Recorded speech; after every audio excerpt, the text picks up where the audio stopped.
Taproot. My name is Brandon, and I'm going to show you how I operate the Digitrax Zephyr DCC system on my layout.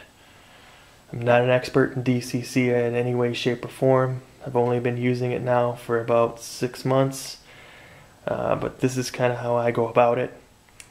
I have here this Athearn unit. This was a DCC ready unit. It's about 4 years old. I bought it. I ran it on the old analog system here for a while. When I upgraded to the Zephyr, what I did is I removed the shell. There's this little plug, this kind of like jumper plug, I guess is what they call it. I unplugged that. I bought a Digitrax decoder and I just plugged that in. It's a 9-pin decoder. Put the shell back on, and if you didn't want to do anything else, you're ready to run. You can put this on the track, make sure it's on there. You can hit this loco button. The Digitrax decoder, the default address for the decoder is 3 for Digitrax, so I'd hit 3. I would hit loco, light comes on, and there it is. You can move it, give it some gas, and she goes. If you wanted to change the address, I usually use the road number. So what I would do is I followed the manual. What the manual suggests is the preferred method, I believe, for the Zephyr system is to use this programming track that you see here. Kind of, you can't see all of it, but I used a couple re-railers. You can use, just a straight piece of track if you wanted. There's just a program A and a program B. Run the wires to it just like you would hook up anything else. So what you do is you can put it on the program track, make sure it's on there. You would hit this program button. It comes up page. When you're using the program track, it says that I guess the preferred method is the page method. And what you could do is after you select page, you can scroll through. There's a bunch of them. I don't even know what half of these does. I know if some of them do, but page is the mode you use with the programming track. You hit loco, you can enter in a 2-digit address if you want. You hit loco again, you can enter in a 4-digit address.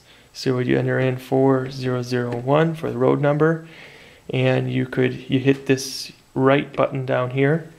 It flashes, does this little thing, and the address of 4001 should be programmed in now. So I could hit exit, put this back on the layout, make sure it's on there, and now because we're assigned the address 3, we changed the number, nothing should happen, and it doesn't.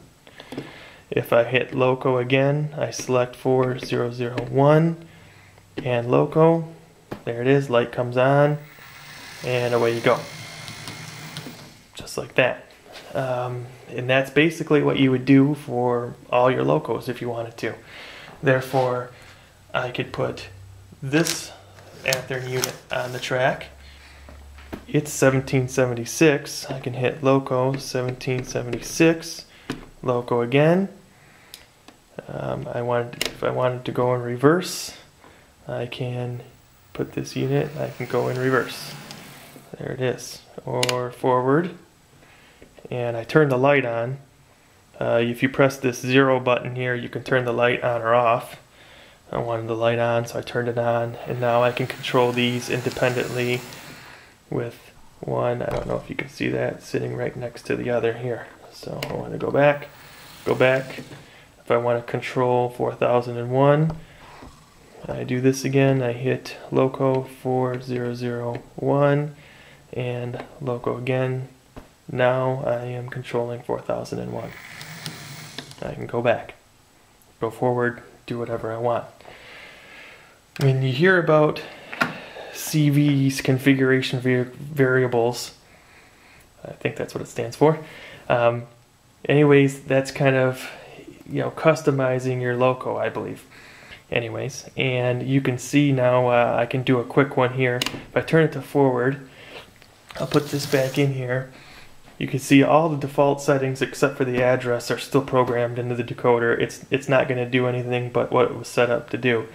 So kind of just like old time's sake, you got it setting there, it's ready to go. I can do this, it takes off like a son of a gun, and it goes full speed. If I wanted to change that, I can put it back on the programming track. Make sure it's on there first of all. I can go back to program. I can hit CV. Now I'm going to change how it accelerates. That acceleration variable is number 3.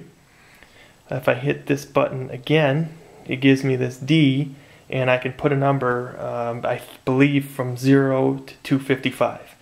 Now the default for CV3 is 0. If I wanted to increase that, say to 40, that's huge. But we're going to just do it for the sake of doing it.